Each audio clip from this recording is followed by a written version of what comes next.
capítulo de número 20. Hoje, Evangelho de Jesus, conforme escreve Mateus, capítulo de número 20, interpretação bíblica, versículo por versículo. E esse capítulo aqui ele é muito precioso, ele é muito gracioso, ele é muito doce, né? A revelação da graça de Deus, a revelação da generosidade de Deus aqui, ela é explícita e confronta, como sempre, religiosos, confronta, como sempre,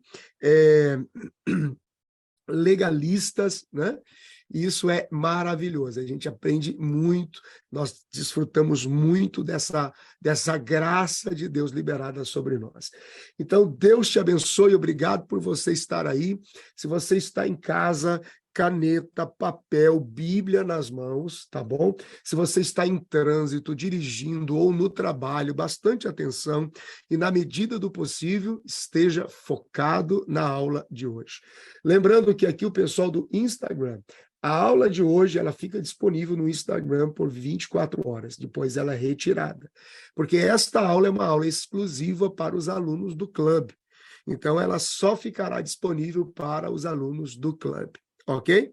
E assim como todos os outros capítulos, todos os outros livros da interpretação bíblica que nós oferecemos para os nossos alunos lá no abaclub.com.br.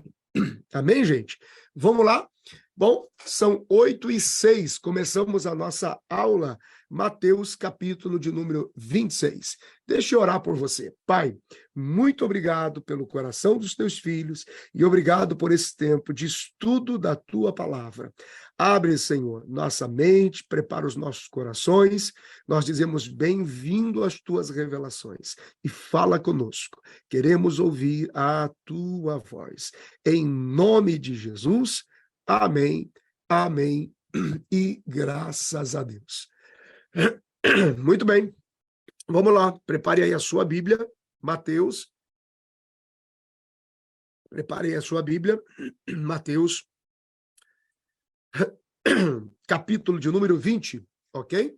Interpretação bíblica, verso por verso, hoje, Mateus, capítulo de número 20. Palavras de Jesus, eu amo quando nós temos as palavras de Jesus introduzindo já o conteúdo, e os versículos de 1 até o 16. Jesus está contando uma parábola, e nessa parábola de Jesus, a famosa parábola dos trabalhadores na vinha, né? E você sabe que Jesus se utiliza das parábolas. Parábolas é a forma de Jesus traduzir, explicar, deixar prático, deixar acessível entendimento de princípios, valores, conceitos, conteúdos relevantes, espirituais. Então, é uma forma de você pegar princípios e valores espirituais e dar a eles uma prática, dar a eles um significado acessível para todas as pessoas.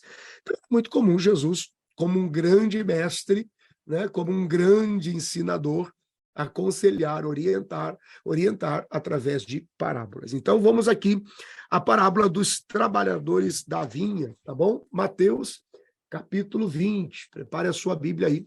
Vamos lá. Porque o reino dos céus é semelhante a um homem, pai de família, que saiu de madrugada a assalariar trabalhadores para a sua vinha. Esses trabalhadores aqui, esses primeiros trabalhadores, os trabalhadores da primeira hora, essa primeira hora aqui, ela corresponde aproximadamente às 6 horas da manhã.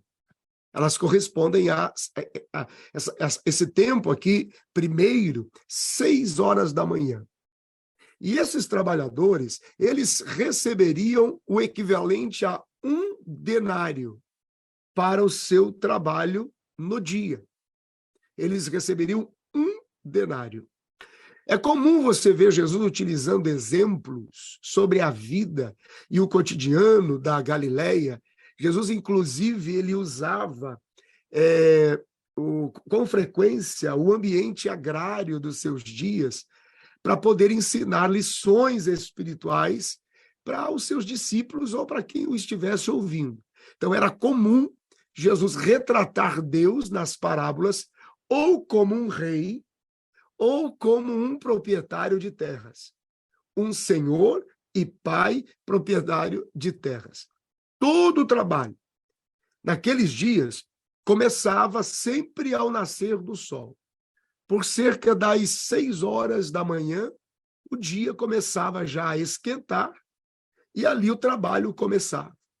Nos dias de Jesus, também era muito comum alguns trabalhadores, chamados de trabalhadores diurnos, né, serem arrendatários e donos de pequenas porções de terra, de pequenas propriedades. Uma orientação interessante aqui: todas as vezes que você for começar um jejum, seja ele parcial ou seja ele total, você deve começar na viração do dia, ou na viração do dia, que é o final do dia. Então, o jejum deve se começar às 6 horas da tarde. Se você for fazê-lo parcial, você vai das 6 horas da tarde até o horário entre as 9 da manhã e ao meio-dia. Se você for fazer um jejum total, comece ele às 6 horas de um dia e vai até às 6 horas do outro dia. Por quê, pastor? Porque tem muita gente que faz jejum parcial comendo das 6 às 11 da noite. Aí no outro dia de manhã ele quase morre porque porque ficou sem tomar um café às 7 horas, com a barriga cheia da janta de ontem, em processo digestivo para suportar até o meio-dia. Não faça isso aí é palhaçada. Jejum começa-se às 6 da tarde, você enfrenta a noite, você enfrenta a madrugada, você sacrifica a sua manhã e ao meio-dia. Qual a diferença? Sacrifício de louvor, sacrifício que produz mudança no mundo espiritual.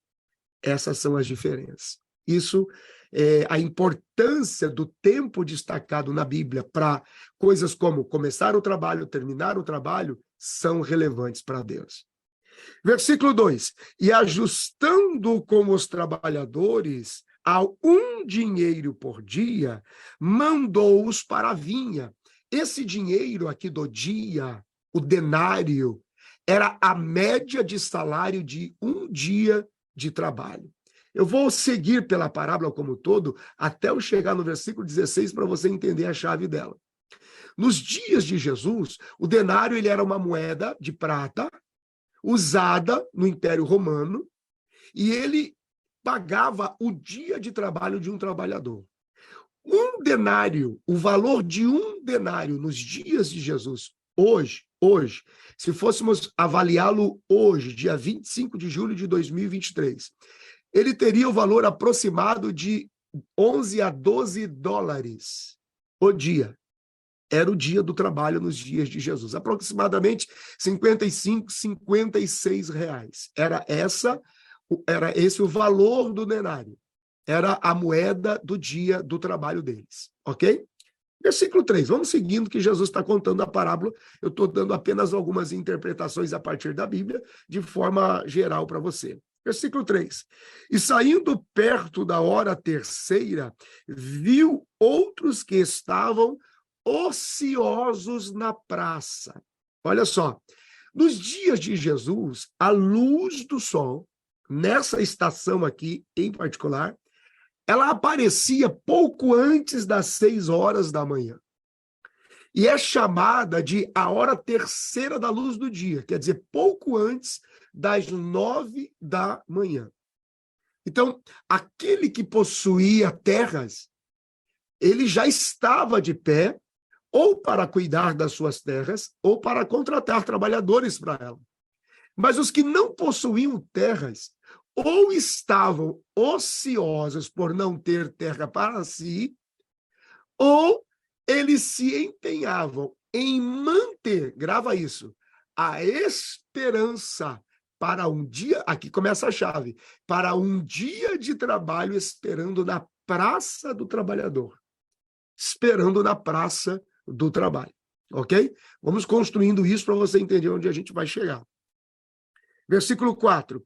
E disse-lhes: ide vós também para a vinha, e dar-vos-ei o que for justo. E eles foram. Esses trabalhadores, eles estavam esperando receber menos do que o salário total do dia. Porque eles estavam sendo convocados para o trabalho muito depois que os primeiros trabalhadores já haviam começado. Então, nós temos aqui um grande segredo. Olha só, é muito melhor você estar na Praça dos Trabalhadores com esperança de um dia de trabalho do que em casa sem a expectativa nenhuma. Eu me lembro que o meu avô dizia assim, Benhur, isso é claro que é uma expressão muito mais fácil de ser entendida no Brasil, mas em qualquer lugar vale, você só ajusta o formato do pagamento. Mas o meu avô dizia assim, você pode passar a vida inteira sem ter uma carteira assinada, mas você não pode passar um dia sem trabalhar. Então é muito mais fácil você viver a expectativa da esperança na Praça do Trabalhador do que você desistir de lutar em casa. Vamos lá, versículo 5. Saindo outra vez, veja a movimentação desse homem, pai de família, em contratar trabalhadores para sua vinha. Lembre-se que é uma parábola, Deus está sendo retratado aqui. Versículo 5. Saindo outra vez, perto da hora sexta e nona, fez o mesmo. Buscou trabalhadores. Quer dizer, os trabalhadores que estão na praça, eles podem ser contratados a qualquer momento. Os que estão em casa vão perder essa oportunidade. Então, a movimentação do pai, né, dono da terra e dono da vinha, não para em busca de pessoas que na praça esperam. Estou destacando, esperança, esperar na praça. A hora sexta já é o período próximo do meio-dia. E a hora nona é um período intermediário ali, pouco antes das 3 da tarde. Então, o período por volta da hora sexta, hora nona, era o mais quente do dia. E os trabalhadores, eles costumavam procurar um lugar à sombra para descansar, se alimentar, né, dormir um pouco, recobrar as forças. Mas o trabalho da vinha não podia parar. E então, nesse horário em que a primeira turma buscava comer e descansar, o pai de família, dono da vinha, saía procurar novos trabalhadores para a vinha, né? Porque era urgente. E mesmo devido a essa urgência, né? E devido a essa urgência da colheita na vinha, havia-se uma necessidade de contínua contratação. Se você ler o versículo de número 12, ele vai dizer assim, ó, estes últimos trabalham 1 hora só, e tu os iguala a nós, que suportamos a fadiga do dia todo. Havia uma pressão pelo trabalho e uma necessidade de terminá-lo quanto antes. Os trabalhadores, eles encerrariam as atividades às 6 da tarde. E os recém-contratados, eles não tinham muita esperança de receber o dia todo do trabalho. Eles já consideravam menos favorecidos. E eles se consideravam receber muito menos em relação aos que trabalharam o dia todo. Preste atenção que vai chegar na chave da revelação que vai mudar tudo. Versículo 6. E saindo perto da hora undécima, encontrou outros que estavam ociosos e perguntou-lhes, por que estáis ociosos todo dia? Disseram-lhe eles, porque ninguém nos assalariou. Disse-lhe ele, versículo 7, nós estamos, ide vós também para a vinha, e recebereis o que for justo. Veja que Jesus está contando esta parábola para os seus discípulos, e ele tem também na expectação, ou no auditório, né, privado, muitos fariseus, muitos legalistas que ouviam Jesus falar. Lembre-se, parábolas estão explicando, traduzindo princípios e verdades espirituais e eternas de uma forma acessível. Então, você sempre tem que esperar uma sacada muito poderosa de Jesus. Você sempre tem que esperar isso. Então, olha só, versículos 6 e 7. Vou ler de novo. E saindo perto da hora 10ª, encontrou outros que estavam ociosos e perguntou-lhes: por que estáis ociosos todo dia? E o versículo 7, e eles dizem: porque ninguém nos assalariou, disse-lhes ele: ide vós também para a vinha e recebereis o que for justo. De alguma forma aqui, esses trabalhadores, eles estavam sofrendo o mesmo sol forte. Eles estavam sofrendo a mesma tensão do dia e sofrendo com esperança, porque havia sobre eles uma carga de esperança. Sobre os trabalhadores, uma carga pelo trabalho, mas sobre os que estavam na praça, uma carga de esperança. Esses trabalhadores, eles foram contratados apenas para 1 hora de trabalho. Mas, doesn't matter, não importa. A colheita precisava ser realizada com rapidez antes do final do dia. O trabalho ainda não havia terminado. Esses versículos, eles estão traduzindo a urgência do trabalho. E a urgência era tal que mesmo trabalhando 1 hora só, eles ganhariam o mesmo que os primeiros trabalhadores. E é aqui que os fariseus, religiosos, legalistas, começam a pirar, a entrar em desespero, porque uma parábola de Jesus é ensinando uma verdade espiritual eterna. Versículo 8 diz assim, olha só. E aproximando-se a noite, disse o senhor da vinha ao seu mordomo: chama os trabalhadores e paga-lhes o salário, começando pelos últimos até os primeiros. Os últimos chegam por últimos, recebem primeiro, trabalham 1 hora e recebem iguais a todos os outros. Olha o versículo 9. E chegando os que tinham ido perto da hora 10ª, receberam 1 dinheiro cada um. Cara, eles estão entrando em desespero. A chave vai entrar aqui, para quem tem ouvidos, ouça. É isso aqui que você vai pregar no próximo culto agora. A lei judaica exigia que os trabalhadores eles fossem pagos no mesmo dia. Então, não podia encerrar o dia sem que fosse pago, entendeu? Então, você que às vezes convida alguém aí para servir na sua casa com compromisso de que seja pago o seu dia, pague o seu dia. Os salários deles eram muitas vezes pouco mais do que o custo necessário para cada trabalhador viver o seu dia. Isso era lei. Deuteronômio capítulo 24. Se você quiser anotar, é aqui que está a referência. Deuteronômio, capítulo de número 24.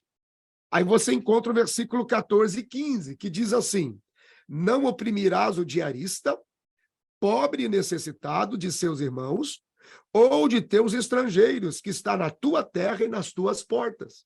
Jesus era extremamente bíblico. Versículo 15. No seu dia lhe pagarás a sua diária, e o sol não se porá sobre ele. Então, antes de escurecer, paga ele. Portanto, porquanto pobre é, e a sua vida depende disso, para que não clame contra ti ao Senhor, e haja em ti pecado. Aqui vai se fazendo a distinção prática, mais uma vez, a partir deste novo legislador que é Jesus, sobre aonde a lei terminou e aonde a graça se estabeleceu. Gente, isso é muito profundo. Isso é uma escola de interpretação bíblica com muita responsabilidade. Então, preste atenção. Nós temos aqui um conflito de interesse, porque os últimos trabalhadores, eles recebem o mesmo tanto que os primeiros trabalhadores. E a chave da revelação vai vir aqui. Olha o versículo 10. Vindo, porém, os primeiros, cuidaram que havia de receber mais. Não, ele vai ter que nos pagar mais? Não é possível. Não é possível, não é justo. Porque eles estavam observando o pagamento dos últimos. Mas, do mesmo modo, receberam um dinheiro cada um. Nós também podemos aplicar isso aqui com relação aos legalistas, né? Que não se alegram com a graça de Deus concedida aos menos favorecidos nesse tempo. Porque aqui está sendo destrinchado a prática da graça de Deus e como Deus vê, como Deus enxerga, como Deus avalia, como Deus julga. O segredo vai aparecer aqui agora, ó. Versículo 11. E recebendo-o, murmuravam contra o pai de família. Lembre-se que Jesus está explicando uma verdade espiritual a respeito do caráter de Deus. Nos dias de Jesus, a pessoa que se queixasse de haver recebido o seu salário mínimo do dia, ele seria visto como alguém rude, como alguém ingrato. Então, no versículo 11, o legalista, ele tem por princípio ser um murmurador. Como que você identifica um legalista religioso na igreja? O seu nível de murmuração. O nível de murmuração. Existem muitos legalistas tentando se adequar a esse ambiente contemporâneo da igreja hoje, nessa onda de amor de Deus hoje.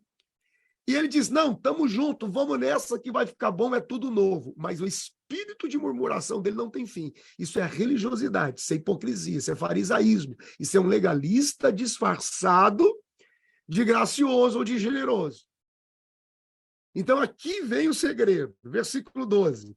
Dizendo, estes últimos trabalharam só 1 hora, e tu os igualaste a nós, que suportamos a fadiga e a calma do dia. Gente, 2 coisas importantes aqui, atenção, você é aluno do Aba Club, você precisa saber disso, e quem está chegando aqui nessa aula gratuita hoje, você está tendo a oportunidade de estudar com os nossos alunos, é a última semana gratuita, é hoje, então ouça isso.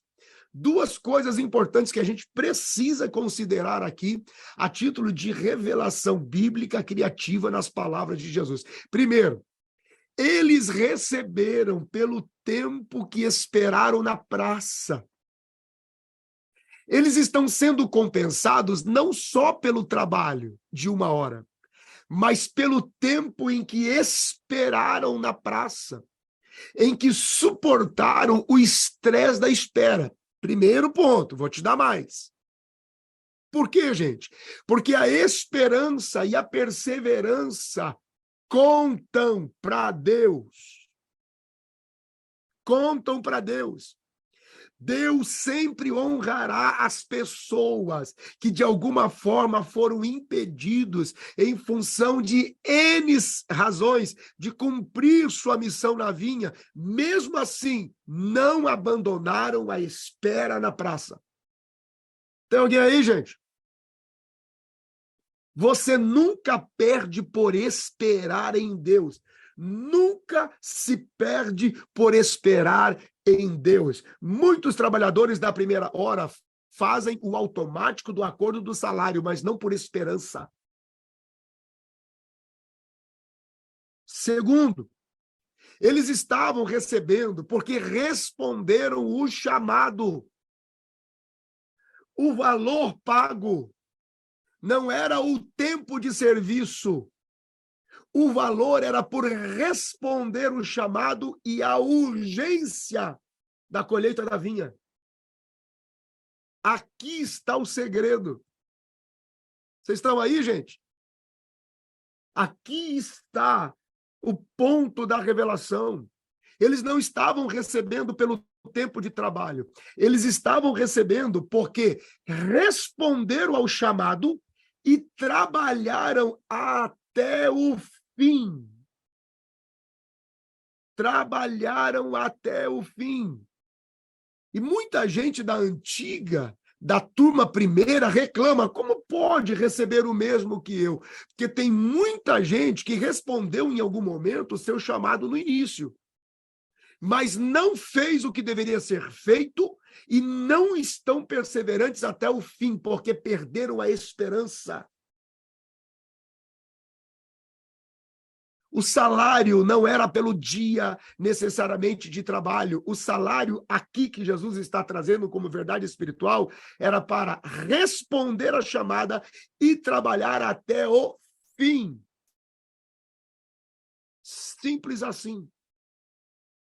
Ah, se eu fosse você, eu pregava isso aí, hein? Próximo culto que você tiver para pregar, próximo pequeno grupo, célula, o que você tiver, fala sobre esse texto.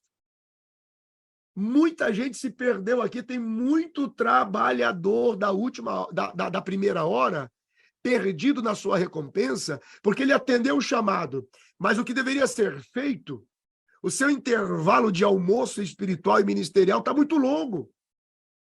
A Bíblia diz: o que perseverar até o fim. Não importa se você foi chamado às 6, às 9, ao meio-dia, às 3 ou às 5. Se você respondeu ao chamado, persevere até o fim. Até o fim. Esse é o segredo. Aqui está a grande sacada. Olha o versículo 13. Mas ele, respondendo, disse a um deles: amigo, não te faço agravo. Não ajudaste tu comigo um dinheiro? Tu não ajuntaste comigo um dinheiro? Quer dizer, aqueles que escolhem viver pela lei... Ai, cara, eu não sei se eu falo porque você está sentado. Eu vou ler o versículo 13 e vou jogar a bomba no seu colo. Olha o que Jesus está dizendo, versículo 13. Mas ele, respondendo, disse a um deles: amigo, não te faço agravo, não ajustaste tu comigo um dinheiro? Olha o versículo 14. Toma o que é teu e retira-te. Eu quero dar a este último igual a ti. Porque todos aqueles que escolhem viver pela lei serão julgados pela lei. Mas aquele que escolheu ter esperança e descansar na graça serão recompensados pela generosidade da graça de Deus. Ah, vocês estão de brincadeira. Não é possível. Meu Deus. Aqui está a descrição.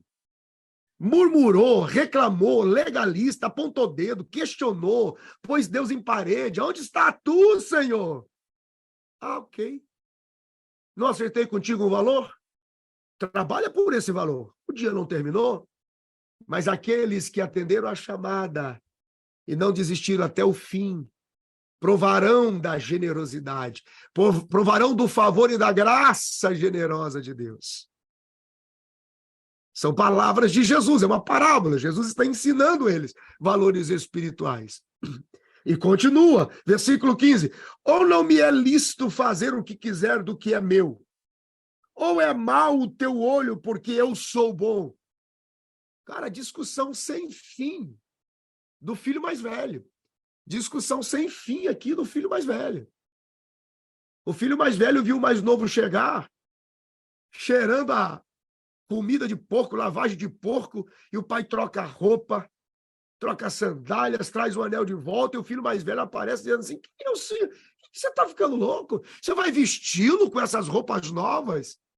Porque o legalista religioso, o cumpridor de lei, ele acha que tem o direito de dizer a Deus a quem Deus deve honrar, a quem Deus deve abençoar, a quem Deus deve vestir.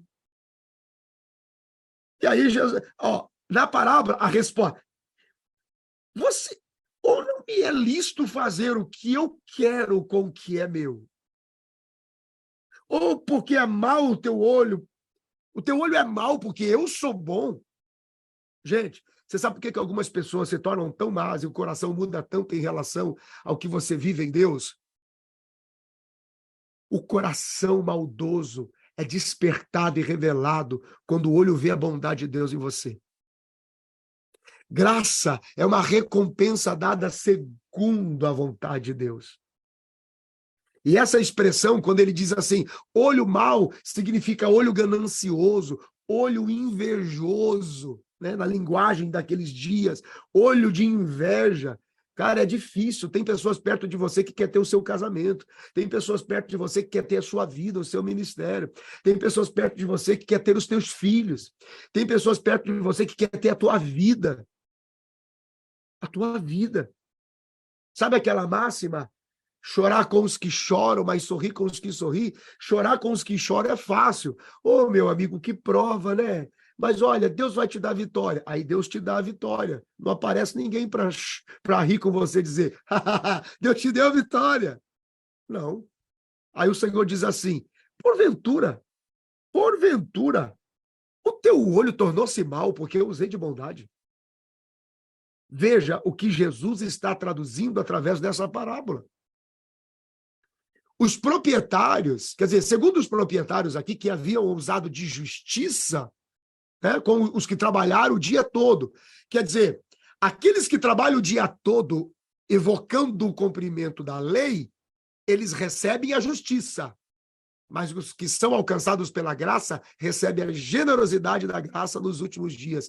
Até os dias de Jesus era muito comum se contar uma história, né, dentro do judaísmo, junto da comunidade israelita, que os israelitas mereceriam um pagamento muito maior por causa da sua paciência à lei, e os gentios um pagamento menor, porque não foram tão diligentes assim em relação à lei. E mais uma vez aqui está clara a declaração da graça de Deus sobre o ponto determinante aqui, anote isso, esperança. Ninguém perde por ter esperança. Não importa se você está trabalhando há 10 anos, há 15 anos, há 20 anos, não importa se você está envelhecendo, fazendo o que você está fazendo. Se você perdeu a esperança no futuro, nele, você vai ser julgado pelo seu peso de lei, pelo que você achou que era negócio com ele. Gente, isso é muito forte. Tem alguém aí? Versículo 16. Termina essa primeira parte desse capítulo, que é a parte da parábola. Assim, os últimos ou os derradeiros serão os primeiros, e os primeiros, os derradeiros ou os últimos. Porque aqui está a deixa. Muitos são chamados, mas poucos são escolhidos. Onde é que está a tônica do texto? Qual é a medida da diferença entre chamado e escolhido? A esperança. A esperança que te move a fazer o que você faz. O que te move a fazer o que você faz em Deus? Negócio com Ele? Dinheiro? Orgulho? Ostentação? Vaidade ministerial? Necessidade de justificar credenciamento? É por causa do diploma? É por causa do quê? O que te sustenta? Esperança. E para que essa esperança ganhe um significado ainda mais, com peso espiritual ainda mais relevante, Jesus explica essa esperança em uma outra linguagem a partir dos versículos 17 até o 34, que a gente vai entrar agora. Gente, eu não sei você, mas essa aula está de um nível de maturidade e profundidade que o Abba Club merece ter, porque você está aí como aluno. Vamos continuar aqui. Estamos no versículo 17, ok? Versículo 17 de Mateus, capítulo 20. Versículo 17. Transicionando e ainda falando sobre esperança do futuro, aqui você não perde por esperar. Agora vem pelo menos 2 revelações poderosas para você pregar e ministrar esse final de semana. Versículo 17. Pastor, o que o senhor usa? Aqui, ó. Bíblia Sagrada. E para os alunos do clube, eu disponibilizo ainda os meus PDF de anotações, ok? Você pode baixar, fazer a apostila, levar para ministrar, o esboço está pronto, tá? Versículo 17. E subindo Jesus a Jerusalém, chamou à parte os seus 12 discípulos e no caminho começou a falar com eles. Jesus vai novamente profetizar, vai aqui predizer a sua morte e ressurreição. Então, preste atenção nesse assunto e veja por que Jesus reforça a ideia de esperança em relação à graça. Ok? Vamos lá. Versículo 18. Eis que vamos para Jerusalém, e o Filho do Homem será entregue aos principais sacerdotes e aos escribas, e condená-lo-ão à morte. Ok? Versículo 19. E o entregarão aos gentios, para que dele escarneçam, e o açoitem, e crucifiquem, e ao terceiro dia ressuscitará. O decreto aqui era um decreto gentílico, ok? E aqui vai algo extra para você, poderoso. Você precisa pregar isso na próxima reunião de ceia. Você precisa pregar isso na próxima, na próxima atividade evangelística que você estiver pregando, ou você precisa ensinar isso para sua família, ok? Esse decreto aqui que Jesus se refere é um decreto do rei Dário. Então, ele aponta para essa ação, essa atividade gentílica aqui, sobre a crucificação. Então, eu preciso que você olhe comigo dois textos importantes. Livro do Esdras. Pegue a sua Bíblia aí e vai lá no livro de Esdras, ok? Anote isso que você vai precisar. Eu tenho certeza que se você não anotar, você vai procurar depois e não vai achar. Livro de Esdras, capítulo de número 6, ok? Versículo de número 11. Vamos no versículo de número 9, ok? Esdras, capítulo de número 6, tá? Encontra o versículo 9. Diz assim, ó. E o que for necessário, como bezerros, carneiros, cordeiros, para o holocausto ao Deus dos céus, trigo, sal, vinho e azeite, segundo o rito dos sacerdotes, que estão em Jerusalém, desse-lhes de dia em dia, para que não haja falta. Versículo 10. Para que ofereçam sacrifícios de cheiro suave ao Deus dos céus, e orem pela vida do rei e de seus filhos. Isso aqui está sendo profeticamente retratado os dias do serviço do templo nos dias de Jesus. Como o templo funcionava, ok? Quando a gente passar pela purificação do templo na interpretação bíblica dentro da escola, eu vou explicar com mais detalhes. Porque o sacerdócio estava sendo manipulado por Roma. Então, o sacerdote, o sumo sacerdote, que era sogro e genro, Anás e Caifás, estava manipulado por interesse de Roma. O rito estava sendo mantido em função dos sacrifícios, inclusive havia um pagamento diário de sacrifícios em animais pela vida do governador, do rei, etc, etc, etc, naqueles dias. Então, isso é um retrato, uma sombra da profecia daquele ambiente. Quando Jesus ele vai ao Templo de Jerusalém e exerce o processo da purificação, e os caras ficam malucos, porque eles precisavam de alguma coisa. A Bíblia diz que eles se ocuparam de testemunhas falsas para pegar a Jesus, mas não tinha do que falar. Então, disseram, é porque ele falou contra o templo. Então, a sentença de Jesus é porque ele disse, em 3 dias eu vou destruir e vou reedificar. Quer dizer, ele falava dele. Mas eles disseram, ele falou contra o templo de Deus. Isso aqui é um decreto do rei Dário lá atrás. Então, pega isso aqui, ó. Aí o versículo 11 diz, ó, também por mim se decreta que todo homem que mudar este decreto se arrancará o madeiro da sua casa e levantado o pendurarão nele e da sua casa se fará por isso monturo. Versículo 12. O Deus, pois, que fez habitar ali o seu nome, derrube a todos os reis e povos que estenderam a sua mão contra mudar o decreto e para destruir esta casa de Deus que está em Jerusalém. Eu, rei Dário, baixei esse decreto com diligência e assim se faça. Esse era o decreto. Ninguém poderia falar contra o templo. Jesus falou. E quando vem a sentença, vem porque ele falou contra o templo. Quando Jesus está na cruz e os discípulos estão afugentados, mas ali está João, o discípulo a quem ele muito amou. E também está Maria, está Salomé, está Maria Madalena, ali está a mãe de Jesus. Quando Jesus transfere o cuidado para João, dizendo essa aí é a sua mãe e agora esse é o seu filho, a Bíblia diz que João a tomou e a levou para a sua casa e cuidou dela. casa dele, casa que Maria já não tinha mais. Então, potencialmente, acredita-se que, com base em Esdras 6:11, a viga em que Jesus é crucificada foi arrancada do meio ou da viga central da sua própria casa. Sabe como que a gente aplica esse texto aqui? Você está de pé ou não? Está sentado? Você tem estrutura para ouvir? Você terá o cheiro da adoração da sua casa. Pronto, falei. Você terá o cheiro da adoração da sua casa.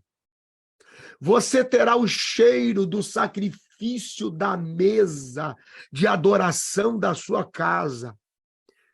Pastor, eu não sei o que fazer com a minha família na igreja, eu não sei o que fazer com a minha família nos princípios de Deus, o que está acontecendo com a minha vida? Você terá o cheiro da adoração e do sacrifício da sua casa. Meu Deus do céu. Quando a gente chegar lá na purificação do templo, eu vou entrar profundo nisso aqui com você. Ok?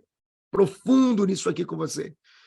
Jesus ele está citando exatamente isso, ele está mencionando sobre isso, ele está falando sobre o decreto do rei Dário que deveria se cumprir a partir dali. Só que nós estamos falando sobre esperança, estamos falando sobre graça e esperança. Cara, essa aula é muito preciosa, ela vale muito. Olha o versículo 20. Então se aproximou dele a mãe dos filhos de Zebedeu, com seus filhos, adorando-o. Cara, se você perder isso aqui, essa aula, você não está entendendo. Vai me dando um desespero que eu lamento por aqueles que perdem uma coisa. Olha só, eles perdem um negócio desse. Então se aproximou dele a mãe dos filhos de Zebedeu com seus filhos, adorando-o e fazendo-lhe um pedido. E ele diz para ela, o que você quer? E ela responde, dize que estes meus 2 filhos se assentem, um à tua direita e outro à tua esquerda no teu reino. Cara, eu amo essas coisas. Eu amo essa coisa da graça com base na esperança, do cara chegar na última hora e porque não perdeu a esperança, ele é compensado porque respondeu a chamada e trabalhou até o fim. Não importa se são 10 anos, não importa se é um dia. Então você que está em desespero aí, Deus não vai fazer na minha vida, porque o tempo de Deus está passando e eu estou perdido no propósito. Não importa se é 10 anos, não importa se é 1 ano. O que importa é responder a chamada e ir até o final. Olha para trás na sua vida. Volta 10 anos atrás na sua vida. Se Deus tivesse falado com você e te iniciado em um propósito 10 anos atrás, você estaria hoje como? Firme até o fim? Vou ser sincero. Você está preparado para ver algo?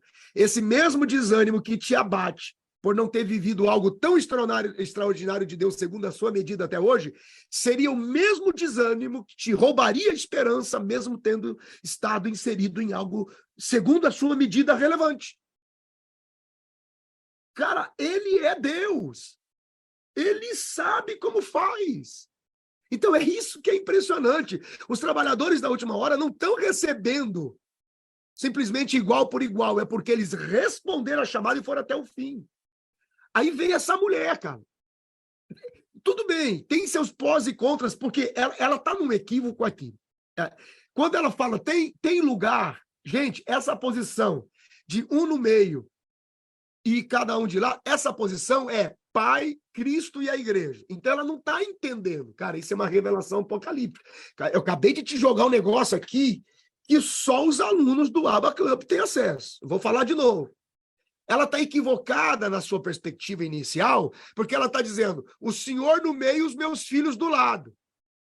Percebe? Só que isso lá na frente é apocalíptico. Por isso que Jesus diz, eles vão poder passar pelo que eu vou passar, porque lá na frente é o Pai, Cristo e a igreja. Porque ao que vencer dali que se assente comigo no trono com meu Pai, como eu venci e me assentei. Tem alguém aí, gente? Embora que nós estamos estudando hoje, estudando muito, é o capítulo 20. Então, É interessante que o aviso que Jesus dá da sua morte, ai, cara, vai me dando um formigamento. Jesus está falando de morte, mas não anula a esperança que a mulher tem sobre o futuro. Ei! Ah, pelo amor de Deus! Aqui que está o segredo da graça. Jesus está dizendo, vou morrer, hein? E a mulher está dizendo, eu sei, mas tu vais ter um reino, e o teu reino vai ser de poder. E quem sabe tem lugar para os meus filhos lá. Cara, a palavra de morte que sai da boca de Jesus não anula a esperança de futuro daquela mulher. Não interrompeu a fé daquela mulher, pois ela estava fixada na promessa da ressurreição de Jesus. Tem alguém aí, por favor? Ah, para de brincadeira. Olha o versículo 19.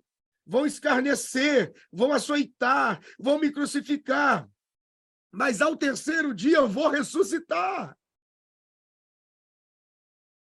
Você está entendendo qual é a diferença? Jesus está explicando de uma forma prática o que é a compensação pela graça dos trabalhadores da última hora.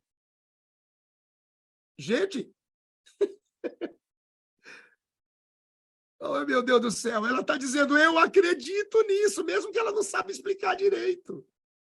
Cara, eu amo essas coisas a respeito da graça. É por isso que tem muita gente trabalhando há mais tempo e porque perdeu a esperança, o seu foco de promessa, futuro e continuidade é frustrada. Eita! Por isso que Jesus está dizendo, e eu vou começar a pagar pelos últimos. Falei sobre isso na última aula. Alguns pastores recém-chegados entram em pânico. Poxa, eu gostaria muito que os meus primeiros líderes estivessem comigo. Não é uma regra. É bem provável que os teus primeiros líderes não te sigam.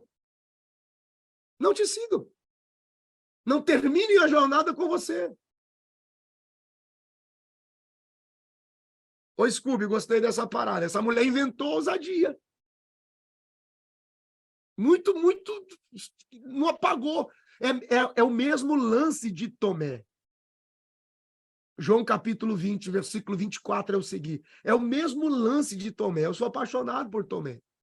Cara, pelo menos Tomé foi sincero. A Bíblia diz que Jesus se revela aos discípulos, Tomé não está. Aí os caras contam para Tomé, ele está vivo, a gente o viu, ele está vivo. Tomé foi sincero, ele falou assim, cara, desculpa, é muito para mim, eu não consigo assimilar. Mano, não tem problema você não conseguir crer em algumas coisas. O problema é você perder a esperança. É você perder a esperança. Tomé, ele esteve aqui, a gente viu as marcas nas mãos, a gente viu a ferida do lado, e Tomé é sincero, cara, é muito para mim, eu só quero ver. E então Jesus entrou, olhou para Tomé e disse, quer ver? Vê. Quer pôr a mão? Põe. E ele diz, meu Deus, Deus meu, Senhor meu. Aí Jesus diz, porque viste e creste? Isso significa, não tem problema duvidar, Tomé. Mas depois que você tiver a certeza, não duvide mais. Não duvide mais. Porque bem-aventurados que não viram, mas creram. Cara, é muito maluco. É, porque a gente fica apelidando as pessoas que têm uma fé mais fraca, é o crente Tomé. As mulheres quiseram tocar Jesus na ressurreição, e Jesus diz, não me toque, porque eu não for para o Pai. Mas a dúvida sincera de Tomé deu-lhe autorização de tocar. Deu a autorização de tocar em Jesus. Esse tipo de coisa, essa mulher ousada, sabe? Os caras estão olhando assim, vão te matar, vão te matar, vão te matar, meu Deus, vão te matar. E a mulher diz assim, ó, mas arruma um lugar no teu reino. Porque, com certeza, o que o Senhor está dizendo é vida, porque o Senhor vai ressuscitar. É o ladrão da cruz. Tu tens um reino e tem lugar para mim lá. Está aqui o pedido da mulher de Zebedeu. Você está entendendo agora isso, cara? O pedido dela demonstra ousadia, demonstra fé na vida após a morte. Isso é maravilhoso. Porque a esperança, gente, atrai a graça e o favor de Deus.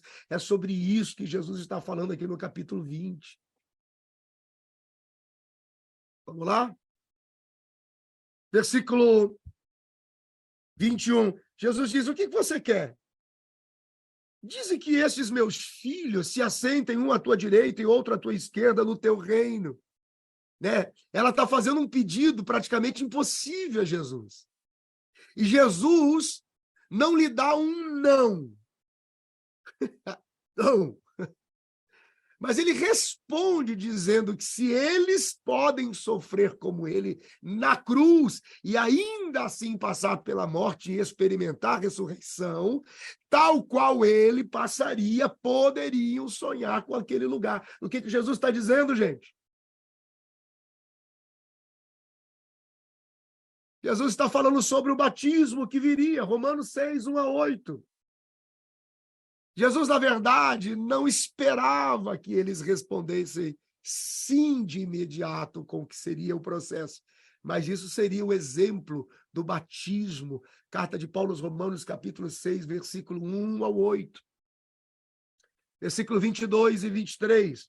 Jesus, porém, respondendo, disse: não sabeis o que pedis.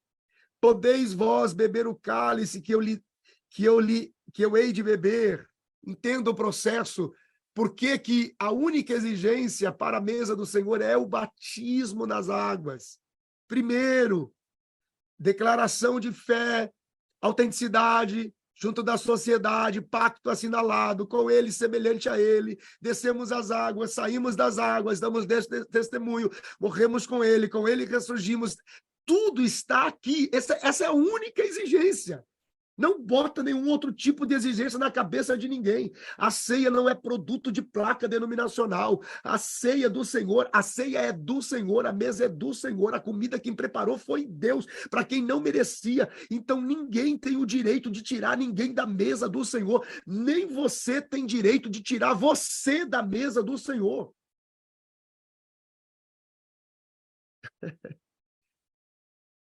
Está tudo sendo construído aqui, preste atenção no texto. Mateus 20, 22 e 23. Você está no Interpretação Bíblica com o pastor Benhur. Olha aqui. Não sabeis o que pedis, podeis vós beber o cálice que eu hei de beber e ser batizados com o batismo com que eu sou batizado? Dizem-lhe eles: podemos. E diz-lhes ele: na verdade, bebereis o meu cálice e sereis batizados com o batismo com que eu sou batizado. Mas o assentar-se à minha direita e à minha esquerda não me pertence dá-lo, mas é para aqueles para quem o meu Pai o tem preparado. Ele e a igreja. Pai, ele, Jesus e a igreja. O processo do batismo todo está aqui. Aqui está a conexão toda de Romanos 6, 1-8. Aqui fica claro a força do batismo nas águas, que é a única exigência para acesso da mesa. Jesus entende que eles certamente iriam passar pelo cálice, pelo batismo na sua morte, e que Tiago seria o primeiro a experimentá-lo lá na frente. Mas os lugares da direita e da esquerda estavam reservados para Cristo e a sua igreja, junto do Pai. E não poderia ser dado a Tiago e a João. Eles deveriam beber do cálice, processo do batismo. Quando você lê lá na frente, no livro do Apocalipse, você vê como Jesus amplifica esse significado. Apocalipse 3 e 21. É só anotar aí, eis que estou à porta e bato. Se alguém ouvir a minha voz e abrir a porta, entrarei com ele cearei e ele comigo. Processo de morte, ressurreição e acesso à mesa. Esse é o processo do batismo. Então aqui nós temos mais uma vez o poder da ceia do Senhor. Versículo 24. E quando os 10 ouviram isto, indignaram-se contra os dois irmãos. Né? Jesus ensina que os príncipes deste mundo, eles governam sobre as pessoas que os servem. Por isso eles são chamados de grandes governantes. Mas no reino de Deus não é assim. Aí começa a palavra decisiva de Jesus nesse capítulo. Olha o versículo 25. Então Jesus, chamando-os para junto de si, disse: bem sabeis que pelos príncipes dos gentios são estes dominados, e que os grandes exercem autoridade sobre eles. Ele aproveita para estabelecer a sua doutrina de governo, e isso é importantíssimo. Não será assim entre vós, mas todo aquele que quiser entre vós fazer-se grande, seja vosso serviçal. E qualquer que entre vós quiser ser o primeiro, seja vosso servo. Bem como o Filho do Homem não veio para ser servido, mas para servir e para dar a sua vida em resgate de muitos. Jesus está mostrando a diferença entre o reino dos homens e o reino de Deus. No reino dos homens, os maiores governos ou os maiores governantes, né, os mais autoritários, governam sobre os menores. Jesus ele voltaria para a manifestação do seu reino, mas para que essa manifestação do seu reino fosse possível, ele deveria ser o menor nessa terra. E é por isso que Jesus serve a eles. E eles não entendem. O reino de Deus é um reino de serviço e de submissão e reconhecimento à autoridade do outro. Se perdeu quando isso desapareceu. Então, resumindo as palavras de Jesus, quem governa na terra serve no céu. E quem serve na terra governa no céu. Aqui que está a diferença. Esse é o segredo. Jesus ele vai tornando esse comentário dele prático sobre aquilo que ele está querendo colocar como serviço no reino de Deus, e o fato de Jesus servir na terra era uma forma de manter o seu poder e autoridade no reino de Deus. Essa é a intenção, é por isso que isso está acontecendo. E Jesus, as palavras de Jesus do versículo 25 até o versículo 28, tratam do servo sofredor de Isaías, no capítulo 53. Isaías, no capítulo 53. Se o mestre se tornou servo, quanto mais seus discípulos, é indiscutível. Se o mestre tornou-se servo, quanto mais os seus discípulos. Para algumas pessoas, o fato de você servir voluntariamente é como se você estivesse oferecendo gratuitamente uma espécie de serviço escravo, e há quem condene isso. Gente, Satanás tem roubado a mente de muitas pessoas. Cuidado. Você está indo lá como escravo mandado? Isso é mentalidade religiosa, de fariseu, de legalista murmurador, é mentalidade de Satanás. A Bíblia diz que Jesus se humilhou como homem, servindo a todos como um escravo de todos, porque ele sabia que era assim o valor de Deus, é assim que se quebra o orgulho do indivíduo. E tem pessoas que não servem, e tem pessoas que não gostam de ser servidos. O orgulho é dobrado. Dobrado. Versículo 29. E saindo eles de Jericó, seguiu uma grande multidão. Assunto transicionado de novo. Toda a movimentação de Jesus vai envolver uma grande multidão que o acompanha. Coloque Jesus no que você faz e veja o que acontece. Coloque Jesus no que você faz e veja o que acontece. Quanto mais próximo das manifestações, Jesus, dos últimos dias, maior vai se tornando a multidão daqueles que vão se acercar à verdade. Fique tranquilo, você vai ver o que a igreja vai viver daqui para frente. E eis que dois cegos, assentados juntos do caminho, ouvindo que Jesus passava, clamavam dizendo: Senhor, filho de Davi, tem misericórdia de nós. Até os cegos sabiam que a chave do reino de Deus era o nome de Jesus, e que o nome de Jesus os conectaria às promessas do filho de Davi. Esse era o segredo. Chamar pelo filho de Davi indicava que eles reconheciam que Jesus era o Messias. Havia muitas outras formas de pedir esmola, havia muitas outras formas de pedir socorro naqueles dias, mas quando eles gritam dizendo: tem compaixão de nós, Eles desejavam mais do que esmola, porque eles viam que Jesus carregava uma esperança para o futuro. E olha, cegos, está fechando o conteúdo sobre esperança na graça de Deus. O versículo 31 diz: e a multidão os repreendia para que se calassem. Eles, porém, cada vez clamavam mais, dizendo: Senhor, filho de Davi, tem misericórdia de nós. Observe que esses cegos, eles não enxergavam nada, mas eles sabiam muito bem clamar. Você pode não estar vendo tudo, você pode não estar enxergando tudo, mas você tem que saber pelo menos clamar. Por quê? Escreve aí. Você quer uma frase para você colocar no seu Instagram daqui a pouco? Escreve assim, ó. O clamor são freios nos pés de Jesus. Eles fazem Jesus parar para te ver. E embora que a jornada de Jesus até Jerusalém parecia uma jornada muito importante, porque era decisiva, o clamor faz com que Jesus pare. Jesus não se importa em interromper sua importante jornada para atender aqueles cegos que clamavam por esmolas, que na verdade era uma esmola baseada no clamor do filho de Davi.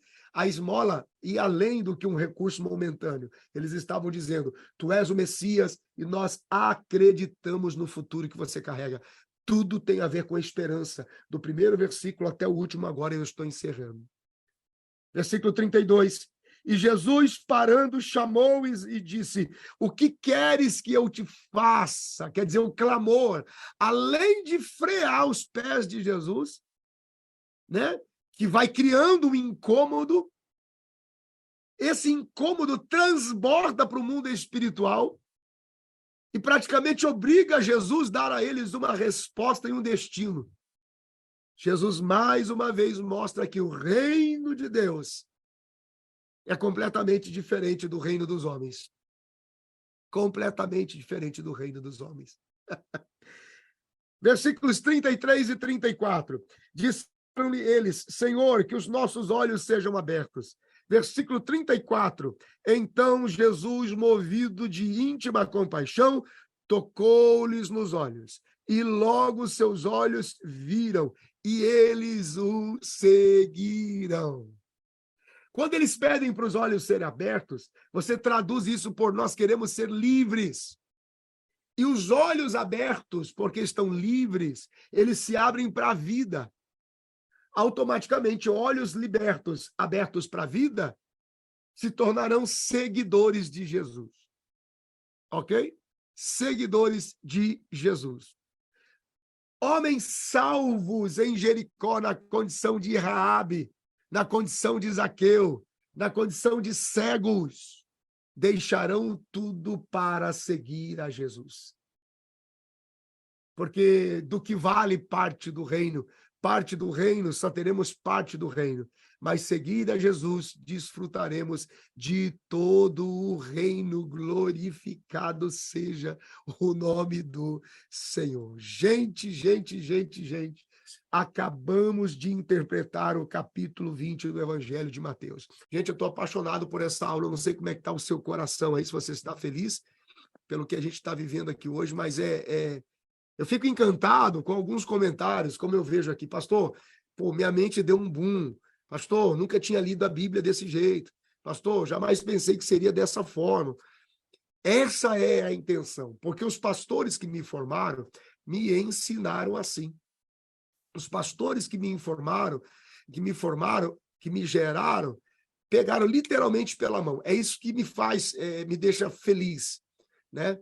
Eu tive poucos pastores na minha vida, né? Primeiro pastor sobre mim, pastor Íris Goulart Seixas, da minha adolescência até a minha juventude, dos meus 7, 8 anos até os meus 25 anos, foi ele que me ensinou a paixão pelos livros, tá bom? Pelos livros. Gente, quem não lê, mal ouve, mal fala, mal vê. Se você não gosta de ler, com certeza você fala mal, você não sabe ouvir e a sua visão de mundo é limitada. Tá, vou te dar um extra aqui. Pastor, mas tem livros enormes, como é que eu vou fazer? Como é que eu vou ler? Esse azulzinho aqui em cima, ó, é o meu último lançamento, pela editora Estação da Fé. O link também está no BIOS. A essência do verdadeiro discipulado. Pastor, como é que eu leio? A leitura é um exercício da mente. É igual ir para a academia. Você não vai para a academia? O resultado é na hora? Não é. São dias, não são? A leitura é o exercício da mente. Ela faz com que a sua mente consiga, tenha a habilidade de construção de raciocínio. Quanto mais você lê, é incrível. A sua personalidade, o seu propósito, o seu dom, a sua promessa de existência é incrível. A nossa cabeça absorve tudo aquilo que você realmente precisa, segundo aquilo que é a sua personalidade, seu propósito. É impressionante. Você só tem que ler e deixa a mente fazer o resto. Isso aqui que Deus criou é maravilhoso. Lá na frente, quando você começar a falar, você vai ver quão brilhante é a sua capacidade de construir raciocínio. Você tem que ler. Pastor Iris me ensinou a ler. Pastor Israel Sodré me ensinou resiliência e rusticidade no ambiente do ministério e do pastorado. E agora eu desfruto da companhia do pastor José Carlos Goulart, onde ele me ensina amor, onde ele me ensina misericórdia, onde ele me ensina compaixão, onde ele me ensina mansidão, onde ele me ensina perseverança, paciência, habilidade em reconstrução em meio ao caos. Tudo isso eu tenho aprendido com o pastor José Carlos Goulart hoje, que é o nosso pastor de honra na Abba Church Marlborough, a quem eu sirvo ao lado dele como sênior pastor ali da igreja. Então, 3 pastores na minha vida. 3 pastores. Os 2 primeiros já descansam no Senhor, e hoje eu luto com o pastor José Carlos e a gente batalha junto pela Abba Church Marlborough aqui. Ok? Bom, se tem alguém aqui na classe do Zoom que deseja fazer alguma pergunta, você pode erguer a mãozinha aí, assinalar, caso você deseje perguntar alguma coisa. Geralmente o pessoal diz assim, pastor, não tem nem como perguntar, porque eu estou processando as informações. Tranquilo, esse é o caminho. Vai lá, vamos que vamos. Maravilha, gente do Instagram, não perca a oportunidade, te vejo lá no clube. Priscila, tá aí? Só um Tô sim, adendo? pastor. Tudo em paz, gente? Tudo tranquilo? Tudo ótimo, graças a Deus. Alguma Para novidade quem para os nossos quiser, alunos aí? para quem quiser fazer alguma pergunta, é só clicar no meio da tela que vai aparecer os botõezinhos do Zoom. Aí tem chat, compartilhar a tela, relações e levantar a mão. É só levantar a mão que a gente abre o microfone.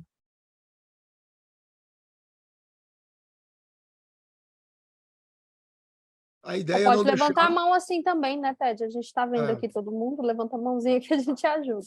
a ideia também não é deixar aquela dúvida absurda, né? Tem gente que. A ideia lá, o Davi Teles está levantando a mão lá. Pastor, eu fiz Pode falar, Davi. o estudo foi muito bom, a paz do Senhor a todos vocês, aos que estão na sala aí. Pode Eu ser, sou aqui de Cuiabá, Mato Grosso, e eu gostei muito do estudo do senhor. Eu até me inscrevi no Hotmart, lá das aulas do senhor, e Legal. eu queria saber o seguinte, eu quero um estudo sobre Filemon, desculpa, o senhor tem essa aula ou não? Ela ainda não está gravada, porque assim que a gente terminar o Evangelho de Mateus, eu vou entrar em epístolas pequenas. Tito, Tiago, Filemon. Então, ela vai entrar também. Se é uma necessidade que você tem, eu posso até checar com o grupo todo da classe. Outro Se é, sim. se é uma necessidade imediata de todos, eu posso dar um foco nela também. Porque a ideia é estudarmos todos os livros do Novo Testamento a princípio. Outro sim, pastor. Eu estou num estudo dela. Se possível fosse, não, tudo bem, eu entendo. Nem que eu compre esse material do senhor sobre essa carta de Filemon, se há possibilidade disso. Não tem problema, eu posso te ajudar. Você quer toda ela? Toda ela. Eu estou falando com alguém no WhatsApp, o DDD 62, eu não sei quem é, que me ajudou a comprar o curso do senhor. Sim, é o nosso time, é o nosso suporte. Tá bom. Eu vou deixar Tá, isso observado sobre a sua solicitação, porque a ideia é nos esmerar a atender a necessidade. Claro que dependendo, o Filemão é um livro fácil para eu te passar. É difícil você me pedir Coríntios de uma vez. Então, tá sendo construído.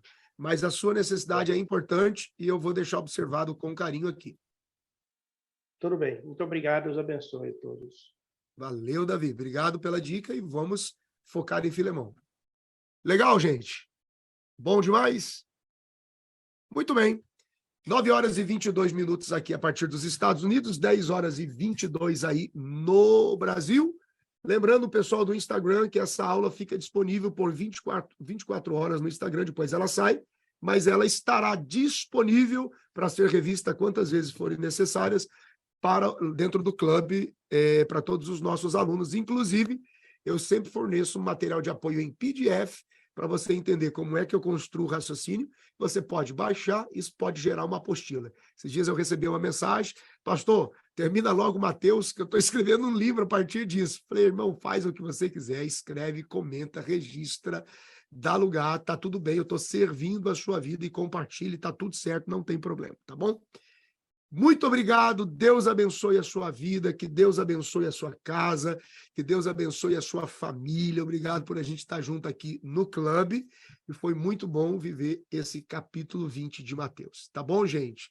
Nos vemos, alunos, especialmente, claro, na próxima semana, terça-feira, fechado, só com os alunos, capítulo 21, vamos Mateus até o final. Muita gente pedindo, pastor, entra logo no 24, vamos entrar no 24, se bem que eu comento muito sobre ele lá no livro do Apocalipse, que já está no clube também, tá bom? Pri, tudo bem? Beleza, Tudo Deus certo, abençoe pastor. vocês.